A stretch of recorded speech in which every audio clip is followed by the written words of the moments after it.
नमस्कार साथियों, एक बार फिर आपका स्वागत है आज के वीडियो में। और इस वीडियो में हम देखेंगे, जैसा कि आप जानते हैं, इस समय भारत में भारत निर्वाचन आयोग के द्वारा कई राज्यों में एसआईआर का कार्यक्रम चलाया जा रहा है।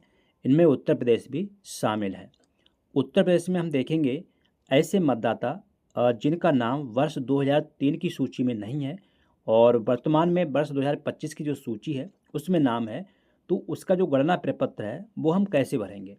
इस वीडियो में हम आपके लिए स्टेप बाय स्टेप प्रत्येक बिंदु को बारीकी से समझाने वाले हैं। यदि आपको भी गणना प्रपत्र भरने में कोई समस्या आ रही है तो जो है वीडियो फुल वॉच करेंगे, तभी आप सही से समझ पाएंगे। तो करते हैं प्रारंभ। आपके समक्ष देख रहे हैं स्क्रीन पर ये जो BLO ऐप है उसकी जो है स्क्रीन है वो खुला हुआ है। यहाँ पे बहुत सारे ऑप्शन आपको मिल जाते हैं। यहाँ पर एक ऑप्शन आपको देखने को मिलेगा, स्पेशल इंटर्नशिप रिवीजन। ठीक है, तो यही कार्यक्रम अभी चल रहा है। यहाँ पे हमें क्या करना है, क्लिक कर देना है। जैसे ही हम क्लिक करते हैं तो यहाँ पे जो है ऐसा इंटरफेस होगा। यहाँ पे आप देख रहे हैं, यहाँ सिलेक्ट लैंग्वेज करने को बोलेगा। यहाँ से हम अब दो भाषा यहाँ पर आ जाती हैं आपकी, इंग्लिश और हिंदी। तो हमें इंग्लिश चयन कर लेना है, चाहे आप हिंदी भी कर सकते हैं। और उसके बाद आपको क्या करना है, ये सबमिट लिखा हुआ है, इसी पे आपको क्लिक कर देना है। अब यहाँ अभी देख रहे हैं दो ऑप्शन है, फिल इन्फॉर्मेशन फॉर्म। तो जो पहला वाला है ऑप्शन है ये वाला, इसी पे आपको क्लिक करना है। जैसे ही आप क्लिक करते हैं, यहाँ पर आपके हिस्से में अर्थात आपकी विधानसभा की विभाग संख्या में जितने भी वोटर हैं वो यहाँ पर आपको दिखाई पड़ देंगे। सही है, ऊपर आप स्क्रॉल करेंगे यहाँ पे तो ये सभी वोटर आपको दिखाई पड़ेंगे। मान लीजिए आपने किसी मतदाता का गणना प्रपत्र पहले से भर लिया है। भरने के बाद आपको क्या करना है, यहाँ आप देख रहे हैं एक गणना प्रपत्र पर आप देखेंगे तो स्कैनर बना हुआ है, स्कैन कोड बना हुआ है। और यहाँ पे आप लिखा हुआ देखेंगे स्कैन QR कोड। ठीक है, यहाँ लिखा हुआ है। तो आपको क्या करना है, इस पर आप क्लिक करेंगे स्कैन QR कोड पर, और जो आपका गणना प्रपत्र भरा हुआ रखा है उस पर जाएंगे और इसको स्कैन कर लेंगे। जैसे आप स्कैन करते हैं तो उसी मतदाता की डिटेल यहाँ आप देखेंगे तो निकल के आ जाती है। ठीक है, उसी की डिटेल यहाँ पर निकल के आ जाती है। अब इसको हमें फिर जो फार्म है वो आगे भरना है। अब यहाँ पे दो ऑप्शन आपको मिल जाते हैं, एक तो फिल फॉर्म और एक मार्क अनकलेक्टेबल। ठीक है, तो ये जो मार्क अनकलेक्टिव जो ऑप्शन है वो हम बाद में आगे वीडियो बनाएंगे इस पर, ये किस लिए है। फिलहाल हम जो कार्य करेंगे वो करेंगे फिल फॉर्म पे, क्योंकि ये जो मतदाता हैं इनका जो नाम है वर्ष 2003 की सूची में नहीं है। अब क्या करेंगे, यहाँ पर हम फिल फॉर्म पे क्लिक करेंगे। जैसे ही हम क्लिक करते हैं तो ऐसा इंटरफेस यहाँ पर आ जाता है। ठीक है, यहाँ आप देख रहे हैं। अब यहाँ पर बहुत सारे जो BLO साथी लोग हैं वो थोड़ा इसमें कंफ्यूज हो जाते हैं कि अब हम क्या करें। यहाँ पे आप देखेंगे, यहाँ जो है ये सर्च करने को आ रहा है ग्रांड पेरेंट्स का डिटेल है, या फिर यहाँ पर हम नीचे आप देख रहे हैं यहाँ सर्च कर रहे हैं तो यहाँ पर केवल दो ही नाम आते हैं, ग्रैंड फादर और ग्रैंड मदर। ठीक है, अब हमें इनके पापा के साथ इन्हें कनेक्ट करना है, तो हम क्या करेंगे, इसके लिए आपको जाना है ये वाला जो सर्च वाला ऑप्शन देख रहे हैं यहाँ पे, तो यहाँ पर आपको क्लिक करना है। जैसे ही हम सर्च पे क्लिक करते हैं तो यहाँ पर डिटेल आ जाती है। ठीक है, अब यहाँ पर आप देख रहे हैं तीन ऑप्शन आपको मिल जाते हैं। पहला ऑप्शन है वाज इलेक्टेड देयर इन 2003, अर्थात ये जो मतदाता है यदि वर्ष 2003 की सूची में इसका नाम है तो पहले वाले पे हम क्लिक कर लेंगे। ठीक है, इस वाले पे क्लिक कर लेंगे। अच्छा, इस मतदाता का नाम 2003 की सूची में नहीं है। ठीक है, तो हमें क्या करना है, सेकंड वाला जो ऑप्शन है इस पर हमें क्लिक कर लेना है।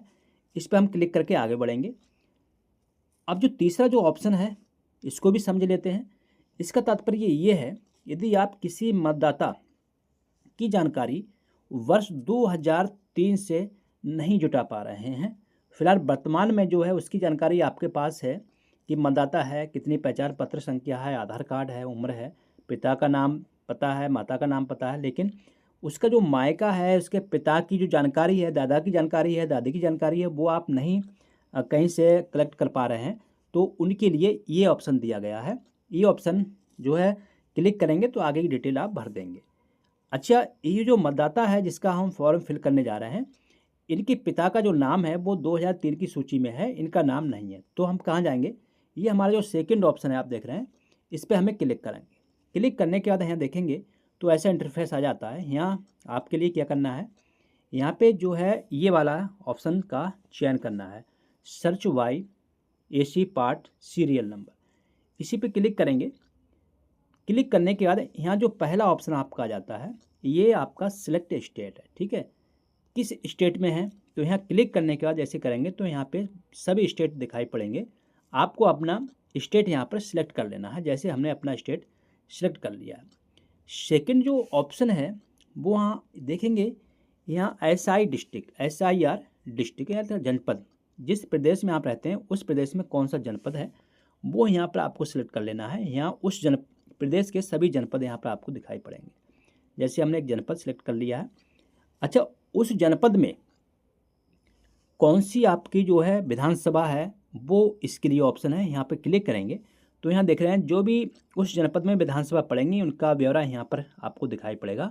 आपको अपनी जो विधानसभा है वो सिलेक्ट कर लेनी है। जैसे हम सिलेक्ट करते हैं यहाँ पे तो सिलेक्ट हो जाएगा। उसके बाद अगला जो ऑप्शन होगा वो यहाँ देखेंगे सिलेक्ट पार्ट। उस विधानसभा में आपकी कौन सी भाग संख्या है वो यहाँ पर सिलेक्ट करेंगे, ठीक है। तो यहाँ पर हम जो अपनी भाग संख्या है वो सिलेक्ट कर लेते हैं।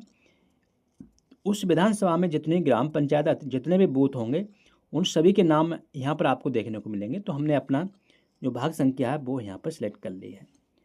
अच्छा, अब जो ऑप्शन है ये लिखा है last SIR part serial number. अब यहाँ पे कौन सा संख्या अंकित करनी है वो आप समझेंगे। आपको क्या करना है, जिस मतदाता का आप जो है फॉर्म फिल कर रहे हैं मतगणना प्रपत्र, उनके पिताजी की डिटेल या उनके माताजी की डिटेल, यदि उनके माता पिता नहीं हैं तो उनके दादा की डिटेल, दादा भी नहीं है तो उनकी दादी की डिटेल, चारों में से किसी एक की डिटेल आपको देखनी पड़ेगी वर्ष 2003 की सूची में। उस सूची में जो है आप ये देखेंगे कि ये जो उनका क्रमांक है, क्रम संख्या है वो कितनी है, चाहे इनके माता सही, पिता सही या दादा सही या दादी सही, उनका जो नाम है वर्ष 2003 की सूची में कौन से क्रमांक पर है, ये आपको पहले से जो आपका गणना प्रपत्र है उसमें आपको फिल कर लेना है। तो हमने यहाँ पर फिल कर लिया है। इनकी जो क्रमांक संख्या है वो हम डाल देते हैं यहाँ पे जो भी है।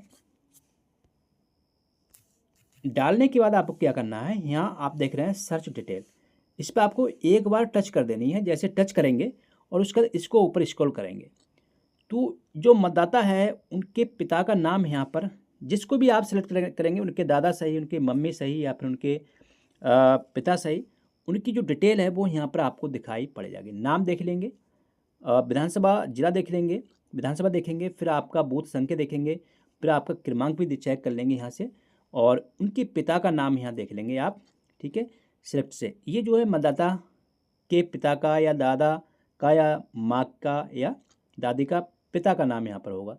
ये देखने के बाद आपको क्या करना है, मिलान करने के बाद सीधा हम वेरीफाई एंड कंटिन्यू पे क्लिक करेंगे। तो हम यहाँ क्लिक करेंगे जैसे ही तो ये आगे बढ़ जाते हैं। अच्छा, अब ये जो फॉर्म है वो खुल जाता है। ये जो फॉर्म है, ये जानकारी हमें जो वर्तमान में मतदाता है उसकी हम जानकारी यहाँ भर रहे हैं, वो उससे हम भरेंगे, ठीक है। तो इनकी जो डेट ऑफ बर्थ है वो यहाँ से हम सिलेक्ट कर लेंगे। मान लीजिए ये है, हमने क्लिक कर दिया है वहाँ, और ये आप देख रहे हैं इस तरह से जो है कैलेंडर निकल के आता है। आपको क्या करना है, सबसे पहले ये वर्ष वाले पे आपको क्लिक कर देना है यहाँ पे, ठीक है। तो यहाँ से आपको क्या करना है, वर्ष सेलेक्ट कर लेना है, जो भी वर्ष है आपका, ठीक है, वर्ष सेलेक्ट करेंगे हम यहाँ पे। तो वर्ष सेलेक्ट करने के बाद आप देखेंगे यहाँ से जैसे हम तो उसके बाद हमें क्या करना है, इनका महीना देखना है। यहाँ पे आपका 2 सेकंड में ही सिलेक्ट कर लेंगे। यहाँ से महीना हम इधर के लिए बढ़ा देंगे, ठीक है, यहाँ से क्लिक करके ऐसे करके बढ़ा देंगे यहाँ पे ऐसे करके। तो यहाँ से हमने जो है इनका वर्ष सेलेक्ट कर लिया, फिर इनका जो महीना है वो हम सेलेक्ट कर लेते हैं, ठीक है। अब इसमें जो है इनका महीना आ जाता है यहाँ पे, जो भी इनका माह है, यहाँ मार्च देख रहे हैं, इसमें कौन सी डेट है वो हम सिलेक्ट करेंगे। तो यहाँ से हमने उसी पे क्लिक कर देंगे। फिर हम जो ओके देखेंगे यहाँ से ओके, इस पर क्लिक करेंगे। क्लिक करने के बाद यहाँ पे डेट ऑफ बर्थ इनकी सिलेक्ट हो जाती है, देखेंगे आप यहाँ पे। एक बार आप मिलान कर लेंगे। उसके बाद इनका जो आधार नंबर है वो दिया गया होगा, फॉर्म पे आपने पहले से फिल कर लिया होगा, तो यहाँ पर इनका आधार नंबर हमें फिल कर लेना है।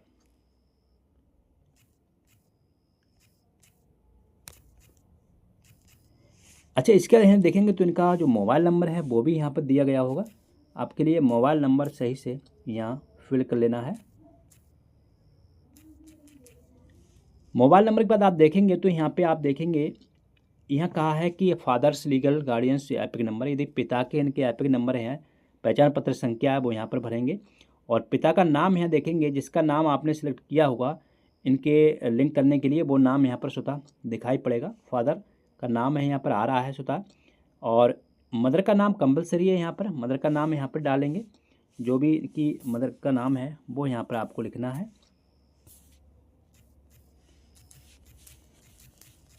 ठीक है, हमने मदर का नाम डाल दिया है। फिर इनकी जो पत्नी है, यदि इनकी शादी हो गई है तो यहाँ पे आपके लिए जो है इनकी पत्नी का नाम अंकित कर देना है। यहाँ पर शादी नहीं हुई है, यदि पुरुष मतदाता है तो उसकी पत्नी का नाम, महिला है तो उसके पति का नाम यहाँ पर आपको फिल करना पड़ता है। यदि एपिक संख्या है, पहचान पत्र संख्या, तो यहाँ फिल करेंगे। ये फिल करने के बाद यदि नहीं है तो छोड़ देंगे और आगे बढ़ जाते हैं। और यहाँ आपको एक ऑप्शन मिल जाता है सिलेक्ट रिलेटेड टाइप। ठीक है, क्या इनको जो है क्या सिलेक्शन है जिससे आप जिनको जोड़ रहे हैं, तो यहाँ आपको ऑप्शन मिल जाते हैं father, mother, grand father, grand mother. ठीक है, तो हम फादर से हमने इनको करेक्ट किया है तो फादर पे क्लिक कर देंगे। और यहाँ पर आप देखेंगे तो दो ऑप्शन मिल जाते हैं, अपलोड पेज 1, अपलोड पेज 2। यहाँ कुछ प्रदेशों में देखा जाए तो 2 पेज अपलोड हो रहे हैं, और 1 साइड और 2nd साइड, और कुछ प्रदेशों में केवल एक ही पेज अपलोड हो रहा है। तो यहाँ उत्तर प्रदेश की हम बात करें तो यहाँ पर एक ही पेज है। तो एक पेज को हम अपलोड करने के लिए पहले वाले पे क्लिक कर देंगे। जैसे ही हम क्लिक करेंगे, यहाँ पर 2 तरह के ऑप्शन आते हैं, कैप्चर फ़ोटो और कैंसिल। तो हमें फ़ोटो जो है कैप्चर करना है, पहले वाले पे हम क्लिक करेंगे कैप्चर फ़ोटो। इनका जो गणना प्रपत्र आपने भरा है उसका हमें यहाँ पर फ़ोटो लेना है। हम जो है इनके जो गणना प्रपत्र है उसके ऊपर कैमरा करने के बाद यहाँ देखेंगे, जैसे ही पूरा साइज यहाँ पर फिट हो जाएगा और उसके बाद हम कैमरा पे टिक कर देंगे तो ये फ़ोटो जो है आपका खींच जाता है। और उसके बाद आप देखेंगे यहाँ पे लिख के आ जाएगा ओके। इस ओके पे आपको क्लिक करना है। क्लिक करने के बाद यहाँ पे आप जो है क्रॉप कर सकते हैं, एडिट कर सकते हैं। और उसके बाद आपको यहाँ ऑप्शन मिल जाता है सही का। ठीक है, सही वाले पे क्लिक करेंगे और इनका जो फॉर्म है वो अपलोड हो चुका है।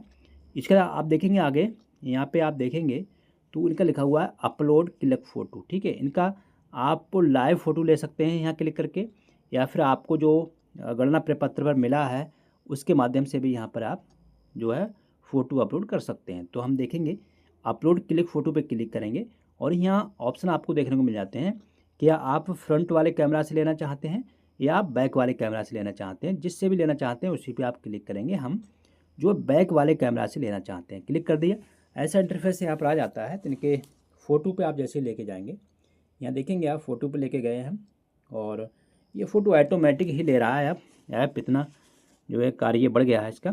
तो यहाँ उसके बाद आप देखेंगे लास्ट जो ऑप्शन है वो है सबमिट, इसी पे आपको क्लिक कर देना। इस तरह से यहाँ पे आप देखेंगे लिख के आ जाता है फॉर्म सबमिटेड सक्सेसफुली। और उसके बाद हम देखेंगे तो ओके पे क्लिक कर देंगे। जैसे हम क्लिक करते हैं तो उसके बाद ये फॉर्म जो है यहाँ से हट जाता है वोटर, और नया यहाँ पर आप पुनः स्कैन करेंगे दूसरा फॉर्म और भरना प्रारंभ कर देंगे। तो आशा करते हैं जानकारी आपको पसंद आई होगी। फिर मिलते हैं नवीन वीडियो में, तब तक नमस्कार।